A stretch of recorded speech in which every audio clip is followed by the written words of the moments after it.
मुख्यमंत्री पिनराई विजयन जी,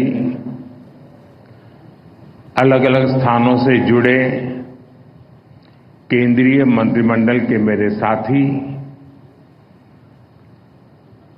तिरुवनंतपुरम का गौरव और नवनिर्वाचित मेयर, मेरे बहुत पुराने साथी वीवी राजेश जी, अन्य महानुभाव, देवी और सज्जनों, नमस्कारम। കേരളത്തിന്റെ ആരാധ്യനായ ഗവർണർ ശ്രീ രാജേന്ദ്ര ആർലേക്കർ ജി, ബഹുമാനപ്പെട്ട മുഖ്യമന്ത്രി ശ്രീ പിണറായി വിജയൻ ജി, വ്യത്യസ്ത വകുപ്പുകളിൽ എന്നോടൊപ്പം കേന്ദ്ര മന്ത്രിസഭയിലുള്ള സഹപ്രവർത്തകർ, ഈ തിരുവനന്തപുരത്തിന്റെ പുതിയ മേയർ, തിരുവനന്തപുരത്തിന്റെ അഭിമാനം, എന്റെ പഴയകാല സുഹൃത്തു കൂടിയായ ശ്രീ വി രാജേഷ്, സദസ്സിലും വേദിയിലുമുള്ള എല്ലാ ബഹുമാന്യരെ എല്ലാവർക്കും സാദര നമസ്കാരം। आज केरला के विकास के लिए केंद्र सरकार के प्रयासों को नई गति मिली है। आज से केरला में रेल कनेक्टिविटी और सशक्त हुई है। तिरुवनंतपुरम को देश का बड़ा स्टार्टअप हब बनाने के लिए पहल हुई है। आज केरला से पूरे देश के लिए गरीब कल्याण से जुड़ी एक बड़ी शुरुआत भी हो रही है। आज PM Svanidhi credit card launch किया गया है। इससे देश भर के रेहड़ी, ठेले, फुटपाथ पर काम करने वाले साथियों को लाभ होगा। मैं विकास की, रोजगार निर्माण की इन सभी योजनाओं के लिए केरला की जनता को, देशवासियों को बहुत बहुत बधाई देता हूं। കേരളത്തിന്റെ വികസനത്തിനായി കേന്ദ്ര സർക്കാർ നടത്തുന്ന പരിശ്രമങ്ങൾക്ക് ഇന്നൊരു പുതിയ ദിശാബോധം കൈവന്നിരിക്കുകയാണ്। കേരളത്തിന്റെ റെയിൽവേ യാത്രാ സൗകര്യം ഇന്നു മുതൽ കൂടുതൽ ശക്തമാവുകയാണ്। രാജ്യത്തെ വലിയ സ്റ്റാർട്ടപ്പ് കേന്ദ്രമായി തിരുവനന്തപുരത്തെ മാറ്റുന്നതിനുള്ള ആദ്യ ചുവട് ഇന്ന് വെക്കുകയാണ്। രാജ്യത്തെ മുഴുവൻ പാവപ്പെട്ടവരുടെയും ഉന്നമനത്തിനായി നടപ്പാക്കുന്ന ഒരു മഹത്തായ സംരംഭത്തിനും തിരുവനന്തപുരത്ത് ഇന്ന് തുടക്കമായിട്ടുണ്ട്। ഇന്നാണ് രാജ്യത്ത് പ്രധാനമന്ത്രി സ്വനിധി ക്രെഡിറ്റ് കാർഡ് പദ്ധതിക്ക് തുടക്കമായത്। ഇതുമൂലം രാജ്യത്തെ ഉന്തുവണ്ടി കച്ചവടക്കാർ, തട്ടുകടക്കാർ, വഴിയോര കച്ചവടക്കാർ എന്നിവർക്കാണ് അതിന്റെ ഗുണം കിട്ടുക। വികസനത്തിനും തൊഴിൽ ഉൽപാദനത്തിനുമൊക്കെ കാരണമാകുന്ന ഈ പദ്ധതികൾക്ക് രാജ്യത്തെ എല്ലാവരുടെയും പേരിൽ ഞാൻ ആശംസകൾ നേരുന്നു। एनडीए सुहृदगणे, विकसित भारत बनाने के लिए आज पूरा देश एकजुट होकर प्रयास कर रहा है। विकसित भारत के निर्माण में हमारे शहरों की बहुत बड़ी भूमिका है। बीते 11 वर्षों से केंद्र सरकार अर्बन इंफ्रास्ट्रक्चर पर बहुत निवेश कर रही है। പ്രിയപ്പെട്ട സുഹൃത്തുക്കളെ, വികസിത ഭാരത നിർമ്മാണത്തിനായി ഇന്ന് രാഷ്ട്രം ഒറ്റക്കെട്ടായി പരിശ്രമിക്കുകയാണ്। വികസിത ഭാരതത്തിന്റെ നിർമ്മാണത്തിൽ നമ്മുടെ നഗരങ്ങൾക്ക് വലിയ പങ്കാണ് വഹിക്കാനുള്ളത്। കഴിഞ്ഞ 11 വർഷമായി രാജ്യത്തെ നഗരങ്ങളുടെ അടിസ്ഥാന സൗകര്യ വികസനത്തിനായി കേന്ദ്ര സർക്കാർ വൻതോതിലുള്ള നിക്ഷേപമാണ് നടത്തിവരുന്നത്। सुहृदगणे, केंद्र सरकार शहर के गरीब परिवारों के लिए भी बहुत काम कर रही है। पीएम आवास योजना के तहत देश में 4 करोड़ से अधिक घर बनाकर गरीबों को दिए गए हैं। इनमें शहरी गरीबों के लिए 1 करोड़ से अधिक घर बनाए गए हैं। केरला के करीब 1.25 लाख शहरी गरीबों को भी उनका पक्का घर मिला है। പ്രിയപ്പെട്ടവരെ, നഗരങ്ങളിലെ ദരിദ്ര കുടുംബങ്ങളുടെ ഉന്നമനത്തിനായി കേന്ദ്ര സർക്കാർ നിരവധി കാര്യങ്ങളാണ് ചെയ്തുകൊണ്ടിരിക്കുന്നത്। പ്രധാനമന്ത്രി ആവാസ് യോജന വഴി ഇന്നുവരെ രാജ്യത്ത് 4 കോടി പുതിയ വീടുകൾ നിർമ്മിച്ചു നൽകി കഴിഞ്ഞിരിക്കുന്നു. ഇതിൽ 1 കോടിയിലധികം അടച്ചുറപ്പുള്ള വീടുകൾ കിട്ടിയത് നഗരപ്രദേശത്തെ സാധാരണ ദരിദ്രരായ മനുഷ്യർക്കാണ്. ഈ പദ്ധതി മൂലം കേരളത്തിൽ 25 ലക്ഷം നഗരവാസികൾക്കാണ് ഉറപ്പുള്ള വീടുകൾ കിട്ടിയത്. सुहृदगणे, गरीब परिवारों का बिजली का बिल बचे, इसके लिए पीएम सूर्यघर मुफ्त बिजली योजना शुरू की गई है. गरीबों को आयुष्मान भारत से 5 लाख रुपए का फ्री हेल्थ ट्रीटमेंट मिल रहा है. नारी शक्ति की स्वास्थ्य सुरक्षा के लिए मातृ वंदना योजना जैसी स्कीम बनाई गई है. केंद्र सरकार ने 12 लाख रुपए तक की इनकम उसको टैक्स फ्री कर दिया है. इसका बहुत बड़ा फायदा केरला के लोगों को भी हुआ है, विशेष करके मध्यम वर्ग को हुआ है, सैलरी क्लास को हुआ है. പ്രിയപ്പെട്ടവരെ, ദാരിദ്ര്യരേഖയ്ക്ക് താഴെയുള്ളവരെ വലിയ വൈദ്യുത നിരക്കിൽ നിന്നും രക്ഷിക്കുന്നതിനു വേണ്ടി സൗജന്യ വൈദ്യുത പദ്ധതിയായ PM സൂര്യഘർ യോജന രാജ്യത്ത് നടപ്പാക്കിയിട്ടുണ്ട്. രാജ്യത്തെ പാവപ്പെട്ടവർക്ക് പ്രതിവർഷം 5 ലക്ഷം രൂപയുടെ സൗജന്യ ചികിത്സ ഇന്ന് കിട്ടുന്നുണ്ട്. നമ്മുടെ രാജ്യത്തിന്റെ കരുത്തായ നാരീശക്തിയുടെ, സ്ത്രീശക്തിയുടെ ആരോഗ്യ സംരക്ഷണത്തിനായി മാതൃവന്ദന പോലെയുള്ള വിവിധ പദ്ധതികൾ ഇന്ന് കേന്ദ്ര സർക്കാർ നടപ്പാക്കിയിട്ടുണ്ട്. രാജ്യത്ത് 12 ലക്ഷം രൂപ വരെ വാർഷിക വരുമാനമുള്ളവരെ ആദായ നികുതിയിൽ നിന്നും കേന്ദ്ര സർക്കാർ ഒഴിവാക്കിയിട്ടുണ്ട്. ഇതിന്റെ വലിയൊരു പ്രയോജനം കേരളത്തിനും കിട്ടുന്നുണ്ട്. പ്രത്യേകിച്ച് കേരളത്തിലെ ശമ്പളക്കാരായ, മധ്യവർഗക്കാരായ സാധാരണ മനുഷ്യർക്ക് ഇതിന്റെ പ്രയോജനം ഇന്ന് കിട്ടുന്നുണ്ട്. एनडीए सुहृदगणे, बीते 11 वर्षों में करोड़ों देशवासियों को बैंकिंग व्यवस्था से जोड़ने का बहुत बड़ा काम हुआ है. अब गरीब, SC, ST, OBC, महिलाओं, फिशरमैन, इन सभी को भी आसानी से बैंक लोन मिलने लगे हैं. जिनके पास कोई गारंटी नहीं है, सरकार खुद उनकी गारंटर बन रही है.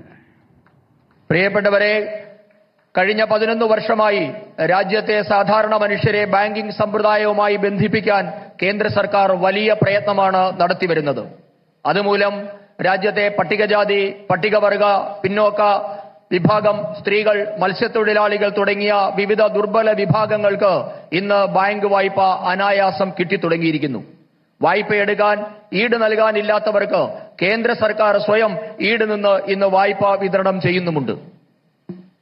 एनडीए सुहृदगणे, जो लोग सड़कों के किनारे, गलियों में सामान बेचते हैं, इन स्ट्रीट वेंडर्स की स्थिति भी पहले बहुत बुरी थी. उन्हें सामान खरीदने के लिए कुछ 100 रुपये भी महंगे ब्याज पर लेने पड़ते थे. केंद्र सरकार ने पहली बार इनके लिए PM स्वनिधि स्कीम बनाई.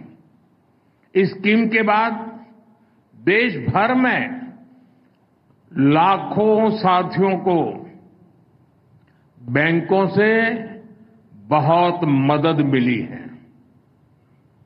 लाखों स्ट्रीट वेंडर्स को जिंदगी में पहली बार बैंक से कोई लोन मिला है. പ്രിയപ്പെട്ടവരെ, നേരത്തെ നമ്മുടെ രാജ്യത്തെ വഴിയോര കച്ചവടക്കാർ, തെരുവ് കച്ചവടക്കാർ എന്നിവരുടെ അവസ്ഥ വളരെ പരിതാപകരമായിരുന്നു. കച്ചവട സാധനങ്ങൾ വാങ്ങാനായി അവർക്ക് ചെറിയ തുകയ്ക്ക് പോലും വലിയ പലിശ കൊടുക്കേണ്ടി വന്ന സാഹചര്യമാണ് ഉണ്ടായിരുന്നത്. ഇവർക്കായാണ് കേന്ദ്ര സർക്കാർ ആദ്യമായി പ്രധാനമന്ത്രി സ്വനിധി പദ്ധതി ആവിഷ്കരിച്ചത്. ഇതോടെ ലക്ഷക്കണക്കിന് സഹോദരങ്ങൾക്ക് ബാങ്കിൽ നിന്ന് വലിയ സഹായങ്ങൾ കിട്ടാൻ തുടങ്ങി. ലക്ഷക്കണക്കിന് തെരുവ് കച്ചവടക്കാർക്ക് ജീവിതത്തിൽ ആദ്യമായി ബാങ്ക് വായ്പ കിട്ടിയതും PM സ്വനിധി പദ്ധതി നടപ്പാക്കിയ ശേഷമാണ്. एनडीए सुहृदगणे, अब भारत सरकार एक कदम आगे बढ़ते हुए इन साथियों को क्रेडिट कार्ड दे रही है. थोड़ी देर पहले यहां भी PM स्वनिधि क्रेडिट कार्ड दिए गए हैं. इसमें केरला के 10,000 और तिरुवनंतपुरम के 600 से अधिक साथी हैं. पहले सिर्फ अमीरों के पास ही क्रेडिट कार्ड होता था. अब स्ट्रीट वेंडर्स के पास भी स्वनिधि क्रेडिट कार्ड है. പ്രിയപ്പെട്ടവരെ, ഈ തെരുവ് കച്ചവടക്കാരായിട്ടുള്ള സാധാരണക്കാരെ സഹായിക്കാൻ കേന്ദ്ര സർക്കാർ ഇപ്പോൾ ഒരു ചുവട് കൂടി വെച്ചിരിക്കുകയാണ്. ഇവർക്ക് ഇന്നു മുതൽ ക്രെഡിറ്റ് കാർഡുകൾ നൽകുകയാണ്. അല്പം മുമ്പാണ് ഇതേ വേദിയിൽ പ്രധാനമന്ത്രി സ്വനിധി ക്രെഡിറ്റ് കാർഡ് പദ്ധതിക്ക് തുടക്കം കുറിച്ചത്. ഈ പദ്ധതിയുടെ കീഴിൽ കേരളത്തിലെ 10,000 കണക്കിനും തിരുവനന്തപുരത്തെ 600ഓളം തെരുവ് കച്ചവടക്കാർ ഈ പദ്ധതിയിൽ ഇപ്പോൾ അംഗങ്ങളായിട്ടുണ്ട്. നേരത്തെ നമ്മുടെ രാജ്യത്തെ പണക്കാരുടെ കൈകളിൽ മാത്രമുണ്ടായിരുന്ന ക്രെഡിറ്റ് കാർഡ് ഇപ്പോൾ തെരുവ് കച്ചവടക്കാരുടെ കൈകളിലും എത്തിക്കാൻ കേന്ദ്ര സർക്കാരിനായിട്ടുണ്ട്. അവർക്കിന്ന് പ്രധാനമന്ത്രി സ്വനിധി ക്രെഡിറ്റ് കാർഡുകൾ ഉണ്ട്. एनडीए सुहृदगणे, केंद्र सरकार कनेक्टिविटी, साइंस एंड इनोवेशन और हेल्थ केयर पर भी बहुत अधिक निवेश कर रही है. केरला में CSIR के इनोवेशन हब का लोकार्पण, मेडिकल कॉलेज में रेडियो सर्जरी सेंटर की शुरुआत, इनसे केरला को साइंस, इनोवेशन और हेल्थ केयर का हब बनाने में मदद होगी. പ്രിയപ്പെട്ടവരെ, നമ്മുടെ രാജ്യത്തെ നഗരങ്ങളെ തമ്മിൽ, സ്ഥലങ്ങളെ തമ്മിൽ ബന്ധിപ്പിക്കൽ, സയൻസ്, ഗവേഷണം, കണ്ടുപിടുത്തം, ആരോഗ്യരംഗം എന്നീ മേഖലകളിലും കേന്ദ്രം ഇന്ന് വലിയ തോതിൽ നിക്ഷേപം നടത്തുന്നുണ്ട്. അതിന്റെ ഭാഗമായി ഇപ്പോൾ കേരളത്തിൽ CSIRലെ ഇന്നൊവേഷൻ ഹബ്ബ് രാഷ്ട്രത്തിന് സമർപ്പിച്ചു. നമ്മുടെ ശ്രീചിത്ര മെഡിക്കൽ കോളേജിൽ റേഡിയോ സർജറി സെന്ററിന് ഇന്ന് തുടക്കമായിട്ടുണ്ട്. ഈ കാരണങ്ങൾ കൊണ്ടൊക്കെ ശാസ്ത്രം, ഗവേഷണം, കണ്ടുപിടുത്തം, ആരോഗ്യം എന്നീ മേഖലകളുടെ ഒക്കെ ആസ്ഥാന കേന്ദ്രമായി മാറാൻ കേരളത്തിന് സഹായകരമാകും. एनडीए सुहृदगणे, आज देश के दूसरे हिस्सों से केरला की रेल कनेक्टिविटी और सशक्त हुई है. थोड़ी देर पहले जिन अमृत भारत एक्सप्रेस ट्रेनों को हरी झंडी दिखाई गई है, इससे केरला में ईज ऑफ ट्रैवल को बल मिलेगा. इससे टूरिज्म सेक्टर को भी बहुत फायदा होगा. गुरुवायूर से त्रिशूर के बीच नई पैसेंजर ट्रेन तीर्थयात्रियों के लिए सफर को और आसान बनाएगी. इन सारे प्रोजेक्ट से केरला के विकास को भी गति मिलेगी. പ്രിയപ്പെട്ടവരെ, നമ്മുടെ രാജ്യത്തെ മറ്റു ഭാഗങ്ങളിലെ അപേക്ഷിച്ച് കേരളത്തിലെ റെയിൽ ഗതാഗതം ഇന്നു മുതൽ കൂടുതൽ ദൃഢമാവുകയാണ്. അല്പം മുൻപ് ഞാൻ പച്ചക്കൊടി കാണിച്ച അമൃത ഭാരത് എക്സ്പ്രസ് ട്രെയിനുകൾ കൂടി ഓടിത്തുടങ്ങുന്നതോടെ കേരളത്തിലെ യാത്രാ സൗകര്യവും ഇനിയും കൂടുതൽ മെച്ചപ്പെടും. വിനോദസഞ്ചാരികൾക്കും ഇതിന്റെ പ്രയോജനം കിട്ടും. ഗുരുവായൂർ തൃശൂർ റൂട്ടിൽ ഓടുന്ന പുതിയ പാസഞ്ചർ ട്രെയിൻ തീർത്ഥാടനം കൂടുതൽ സുഗമമാക്കും. ഈ പദ്ധതികളുടെ എല്ലാം കേരളത്തിന്റെ വികസനത്തിന് കൂടുതൽ വേഗം കൈവരും. साथियों, विकसित केरला से ही विकसित भारत का सपना पूरा होगा. इसमें केंद्र सरकार पूरी शक्ति से केरला के लोगों के साथ खड़ी है. आप सभी को फिर से एक बार बहुत बहुत शुभकामनाएं देता हूं. अभी इसके बाद बगल में ही केरला के हजारों लोग, उत्साही लोग आत्मविश्वास से भरे लोग मेरे भाषण का इंतजार कर रहे हैं और वहां भी मुझे बहुत खुल करके बोलने का मौका मिलेगा, जमकर के बातें करने का मौका मिलेगा और मीडिया को भी इसमें ज्यादा इंटरेस्ट नहीं होगा, उसमें ही ज्यादा होगा। तो मैं आज इस कार्यक्रम में यहीं पर अपनी बात पूरी करूंगा और फिर मैं 5 मिनट के बाद बगल में कार्यक्रम में जाकर के वहां बहुत सी बातें जो केरला के भविष्य से जुड़ी हुई हैं मैं जरूर वहां बताऊंगा। പ്രിയപ്പെട്ടവരെ, വികസിത കേരളത്തിൽ കൂടി മാത്രമേ വികസിത ഭാരതം എന്ന സ്വപ്നം പൂർത്തിയാക്കാൻ സാധിക്കുകയുള്ളൂ. ഇതിനായി കേന്ദ്രം കേരളത്തിലെ ജനങ്ങൾക്കൊപ്പം പൂർണ്ണമായി ഉണ്ടാകുമെന്ന് ഞാൻ ഉറപ്പു നൽകുകയാണ്. നിങ്ങൾക്ക് എല്ലാവർക്കും ഒരിക്കൽ കൂടി ഞാൻ ആശംസകൾ നേരുകയാണ്. ഇതിനുശേഷം ഇതിന്റെ തൊട്ടടുത്ത് 5 മിനിറ്റിനുള്ളിൽ തന്നെ എനിക്ക് ഊർജ്ജസ്വലരായ എന്നിൽ പ്രതീക്ഷ അർപ്പിച്ചിരിക്കുന്ന ആയിരക്കണക്കിന് പ്രവർത്തകരെ അഭിസംബോധന ചെയ്യേണ്ടതുണ്ട്. അവിടെ ഞാൻ വിശദമായി കേരളത്തിന്റെ ഭാവിയെ പറ്റിയൊക്കെ സംസാരിക്കേണ്ടതുണ്ട്. ഇവിടെയുള്ള മാധ്യമങ്ങൾക്കും ഒരുപക്ഷെ അതിലായിരിക്കും കൂടുതൽ താല്പര്യമുണ്ടാവുക. ഇത്തരം ഈ പരിപാടിയിൽ വലിയ താല്പര്യം ഉണ്ടാകില്ല എന്ന് എനിക്കറിയാം. എന്തായാലും അടുത്ത പരിപാടിയിൽ എനിക്ക് സംസാരിക്കാൻ പോകേണ്ടതുണ്ട്. बहुत बहुत धन्यवाद।